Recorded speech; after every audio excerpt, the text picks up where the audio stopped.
सभापती महोदय, एका अतिशय महत्त्वाच्या विषयावर मराठवाड्यातील दुष्काळ मला बोलण्याची संधी दिल्याबद्दल प्रथमतः मी तुमचे आभार मानतो। सभापती महोदय, मराठवाड्यासाठी दुष्काळ आता काही नवीन राहिलेला नाहीये। सातत्याने तिसऱ्या वर्षी मराठवाडा हा दुष्काळाला सामोरा जात आहे आणि या तिसऱ्या वर्षाला सामोरा जात असताना तुम्ही कल्पना करू शकणार नाही की आमच्या मराठवाड्यातल्या शेतकऱ्यांच्या मनावर आज ते कोणत्या परिस्थितीला सामोरं जात आहेत याचा कधी तुम्ही कल्पना करू शकणार नाही। इतकी भयानक परिस्थिती कदाचित 72 ला सुद्धा नव्हती। 72 चा दुष्काळ झाला की दुसरं साल जे काय चांगलं पीक आलं सभापती महोदय, आणि 72 च्या दुष्काळानंतरचं जे काही पीक आलं जुने लोक असे म्हणायचे की मड पीक आलं, कारण की अतिशय प्रतिकूल परिस्थितीतनं शेतकरी बाहेर निघाला आणि इतक्या मोठ्या प्रमाणात जमीन तळून निघाली, मशागती झाल्या आणि इतक्या मोठं पीक आलं त्याला त्या जुन्या काळातल्या लोकांनी त्याला मड पीक आलं असं म्हणायचे। सभापती महोदय,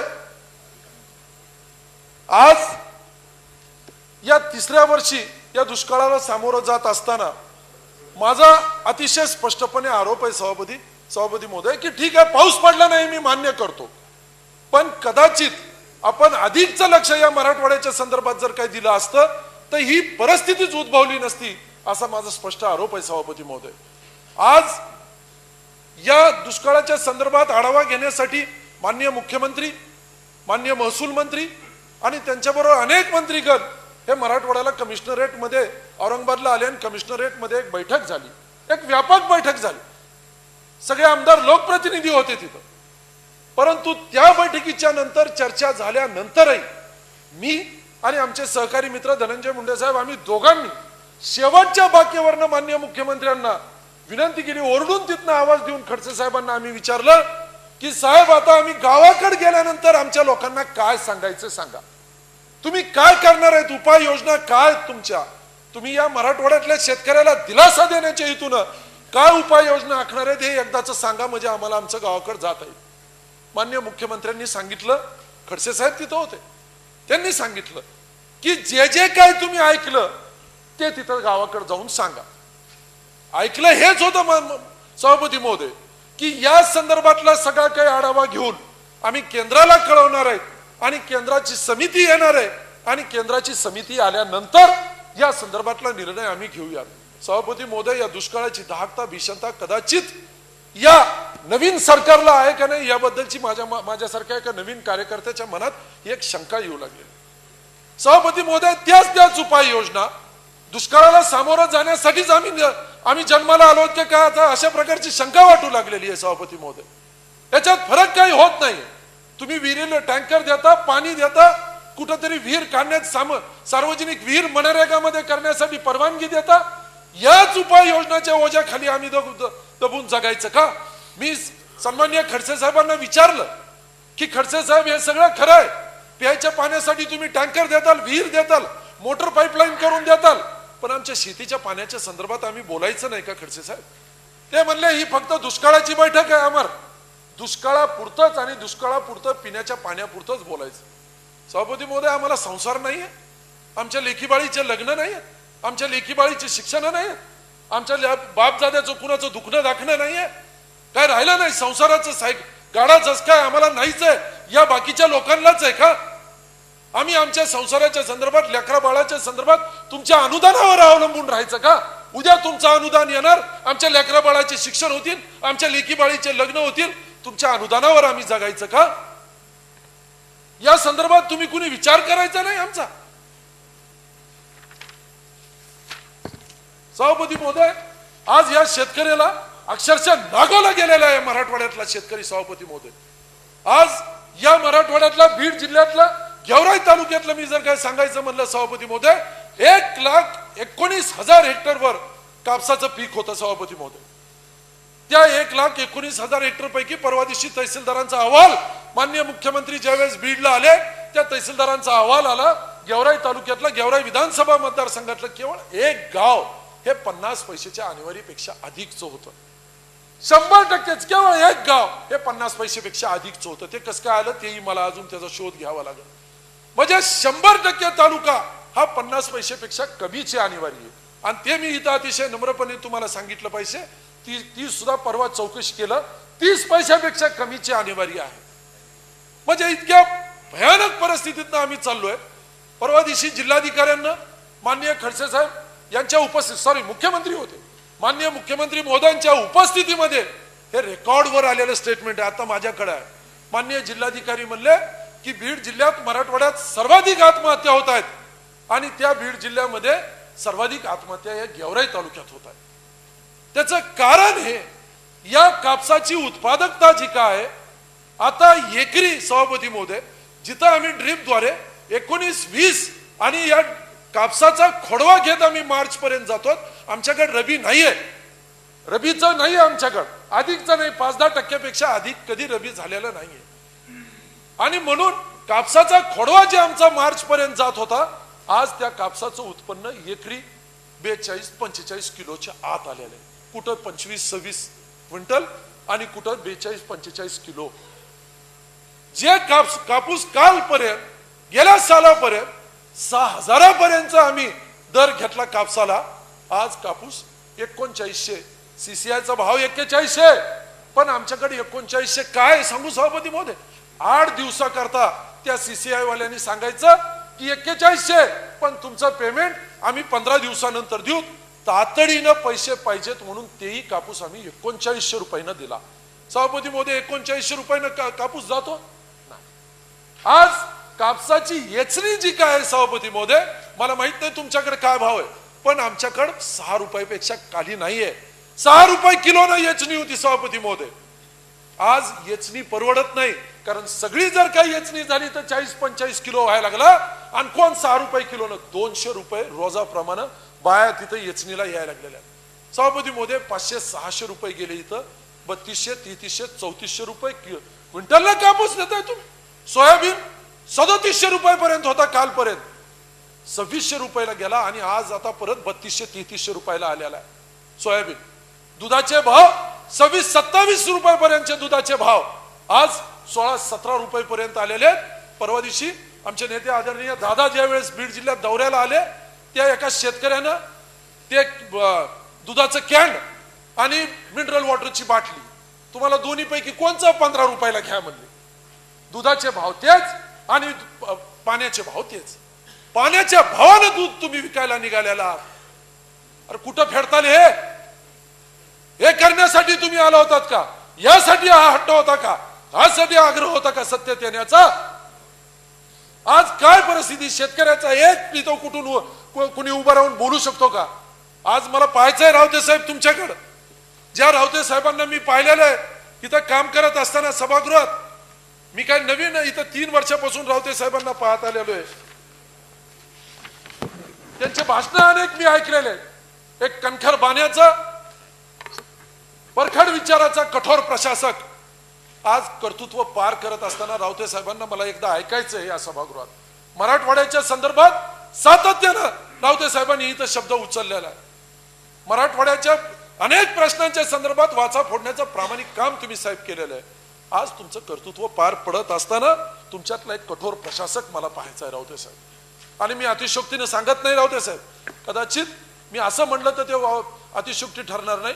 आमच्यापेक्षा मराठवाडा सुद्धा तुमच्याकडे आशेनं पाहतोय, तिथं बसणार आहे. काय करतायत एकदा पाहायचंय सर. अनेकांनी मराठवाड्याच्या आणि आपापल्या भागातल्या व्यथा मांडत असताना मांडल्या, परंतु मला आता दीर्घकालीन उपाययोजनावर यायचंय सभापती महोदय. हे झालं दुष्काळ सांगितला, कुणी कुणाचे शेतीमालाचे भाव सांगितले, कुठं काय पिण्याच्या पाण्याच्या संदर्भात बोलले, पण मला वाटतं या दीर्घकालीन उपाययोजनांच्या संदर्भात मी माझं मत इथं मांडलं पाहिजे सभापती महोदय. मग सभापती महोदय, शेतीच्या संदर्भात शेतीचं जे काय आहे सभापती महोदय, आज आमच्याकडे 2012-13चे ड्रीपचे अजूनही सबसिडीच्या रकमा द्यायच्या राहिलेल्या आहेत सभापती महोदय. 2012-13 पासून अजूनही ड्रीपच्या रकमा आलेल्या नाहीत सभापती महोदय. हेक्टरी 1 लाख रुपयाचा संच आपल्याला लागतो. 40,000 रुपयाची सबसिडी तुम्ही देता त्याला. 40,000 रुपयाची सबसिडी तो दुकानदार अगोदर तुमच्याकडनं भरून घेतो सभापती महोदय, त्याला सबसिडी मिळाल्यानंतर तुला देऊ. आज आमची देण्याची परिस्थिती नाही, सरकारकडनं कधी येईल त्याचा नियम नाही. 12-13ची राहिली तर तू कोणचा सांगायला लागला ऍडव्हान्स भर, पहिलं सगळे पैसे अगोदर भर. सभापती महोदय, 40,000ची सबसिडी आज आमच्याकडे देण्यासाठी जमिनी सुद्धा गहाण ठेवलेल्या आहेत. लेखी बाळीचं सोनं गहाण ठेवून, कारण ते अधिकचं लवकर मिळतं म्हणून गोल्ड लोन अधिकचं मिळतं. टोकाचा आपण त्याचा विचार करूयात. गोल्ड लोन जर का आपण काढायचं म्हणलं 14,000 रुपये प्रमाणे जर काय म्हणलं तर साहेब ते 40,000पेक्षा अधिकची रक्कम ही व्याजात जाते. तुमची सबसिडी परवडती का? या विदर्भाच्या संदर्भात तुम्ही निर्णय केला.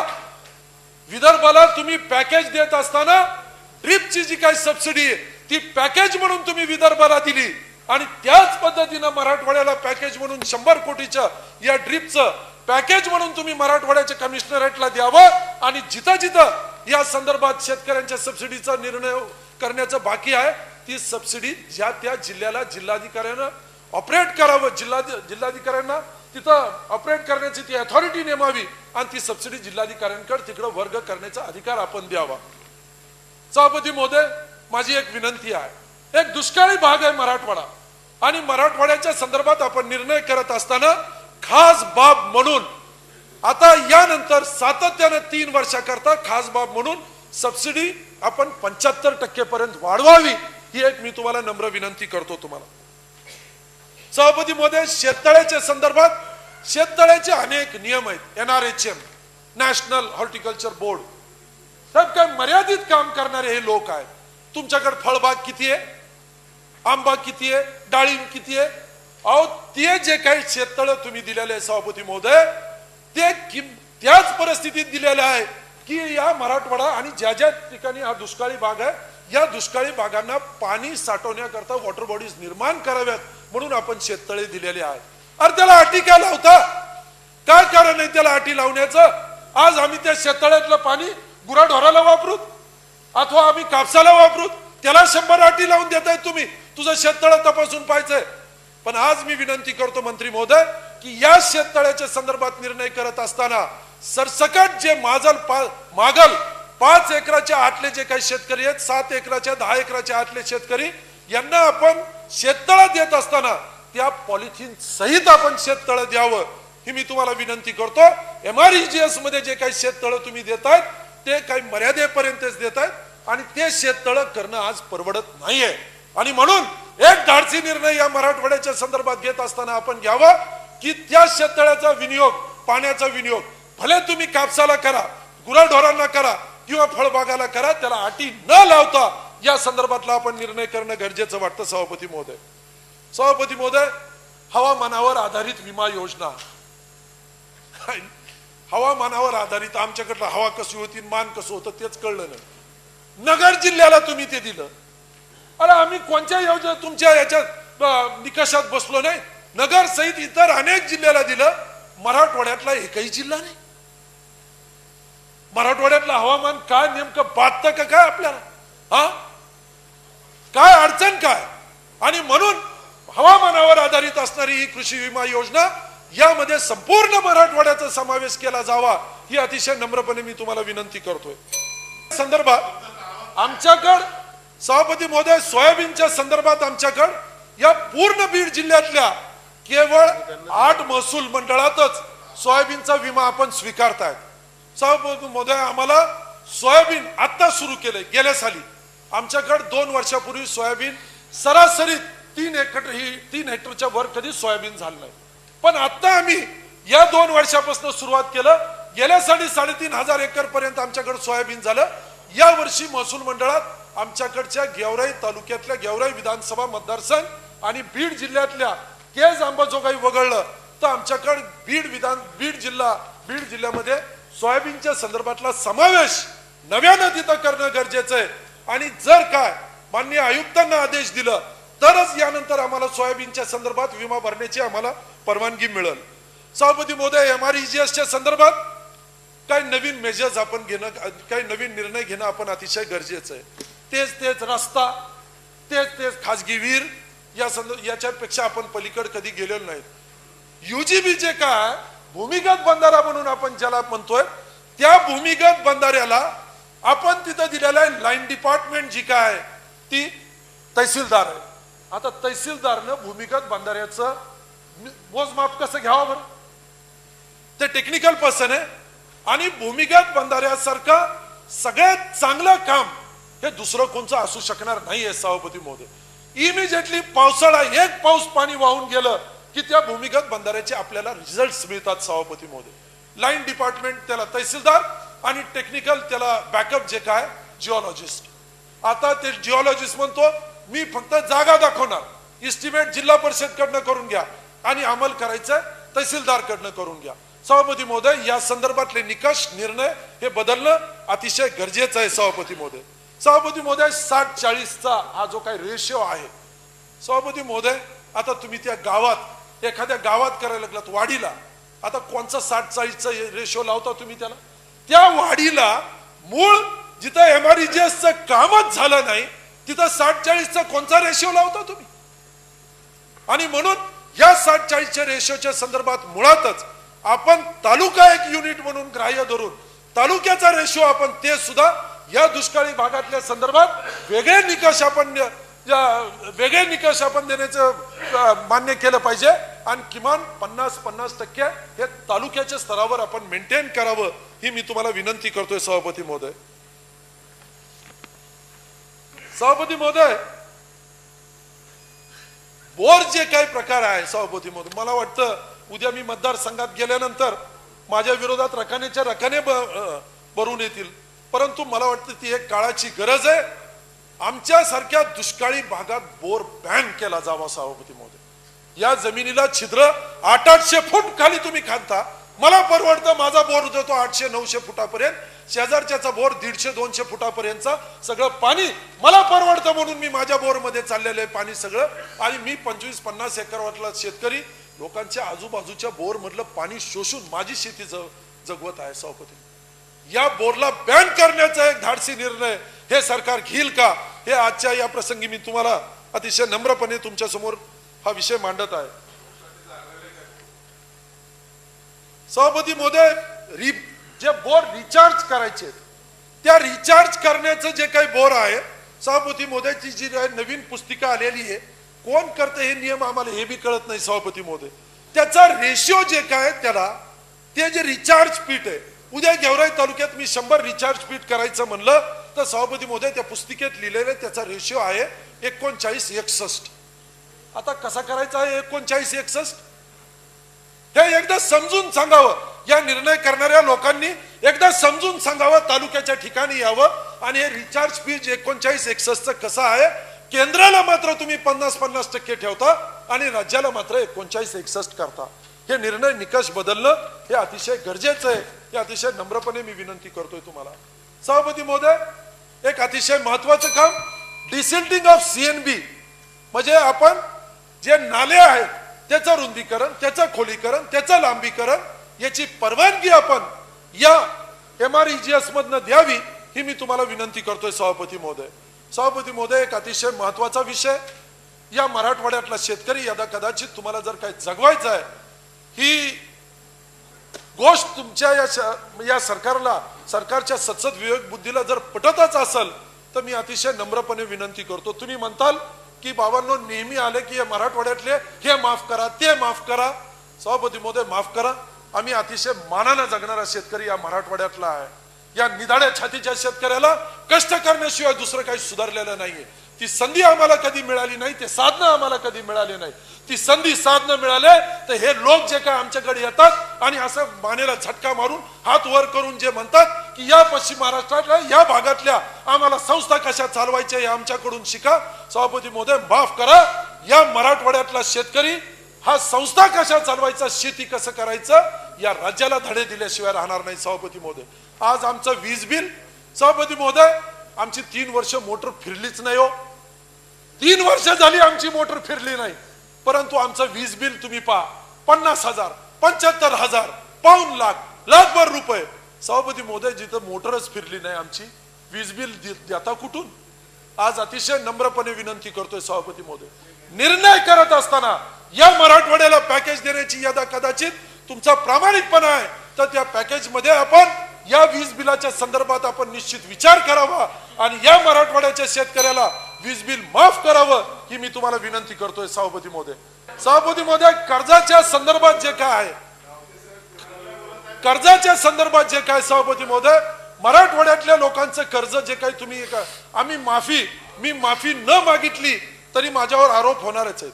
पण आज अतिशय जबाबदारीनं मी तुम्हाला सांगतोय सभापती महोदय, आमचं पीक कर्ज आज तुम्ही त्याचं पुनर्गठन कराल, त्याच्या व्याजाच्या पीक कर्जाच्या हप्त्याचं आणि कर्जाचं मूळ कर्जाचं आणि व्याजाचं पुनर्गठन कराल सभापती महोदय. पण पुनर्गठन करत असताना हे इतकं वाढत चाललेलं आहे.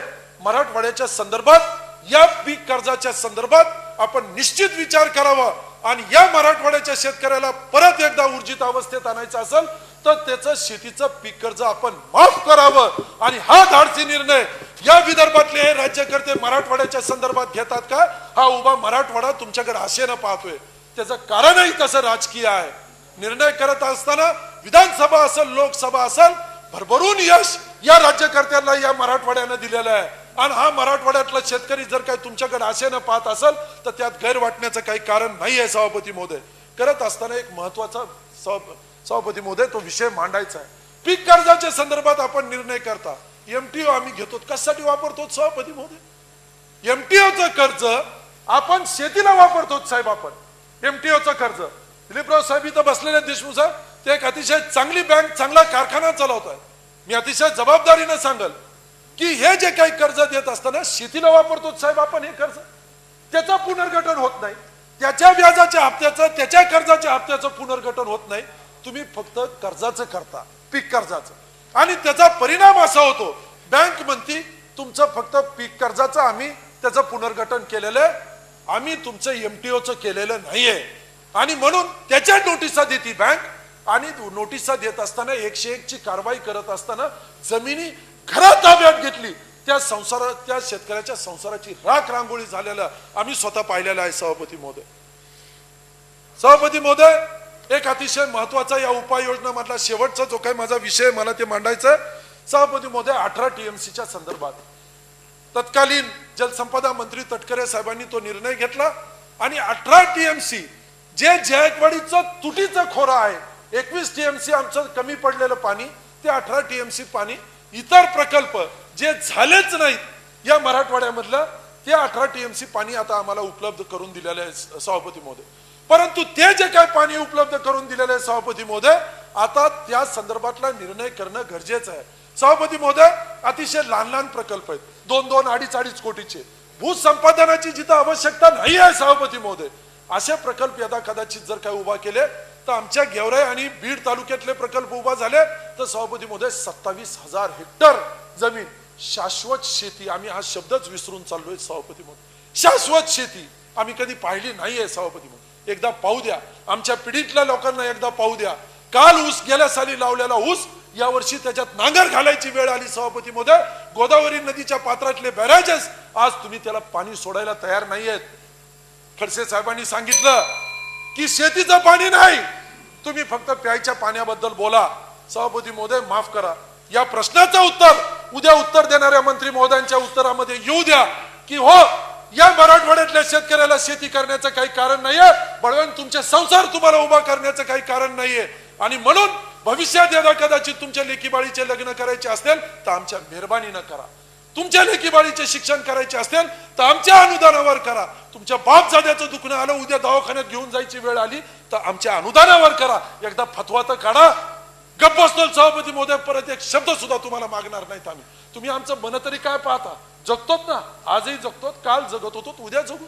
कालपर्यंत आज जवळपास 44% शेतकरी हा ऊस तोडायला जात होता. आज तो आकडेवारी वाढत जात असताना 70-75% होईल. याच्यापेक्षा पलीकडे काय होणार आहे सभापती महोदय? ऊस तोडणं तर तुम्ही आमचं घेतलं नाही ना, आणि म्हणून जगूत कसं का? पण एकदा या नवीन आलेल्या सरकारकडनं ज्यांच्याकडे आम्ही आशेनं पाहतोय सभापती महोदय, एकदा त्यांच्याकडनं ऐकायचंय की तुम्ही काय निर्णय करतायत या मराठवाड्याच्या संदर्भात, आणि एकदा बोलून दाखवा की या मराठवाड्याच्या संदर्भात हे आम्ही करतोय. आज पाण्याच्या संदर्भात नाही सभापती महोदय, आम्हाला टँकर नकोय, आम्हाला MREGS च्या कामानं शाश्वत शेतीच्या संदर्भात आज तुमच्या उत्तरामध्ये शाश्वत शेतीच्या संदर्भात जर काही लिहिलेलं असेल, बोलणार असाल, तर मराठवाडा निश्चित 2 पावलं पुढे येऊन तुमचं स्वागत करेल. परंतु तो प्रामाणिकपणा तुमच्यात आहे का एकदा जरा पाहायचंय. परत एकदा मी आपला अधिकचा वेळ घेणार नाही सभापती महोदय. मला आजच्या या अतिशय महत्वाच्या विषयावर मला बोलण्याची संधी दिल्याबद्दल मी आपले आभार मानतो, सभागृहाचे आभार मानतो. धन्यवाद.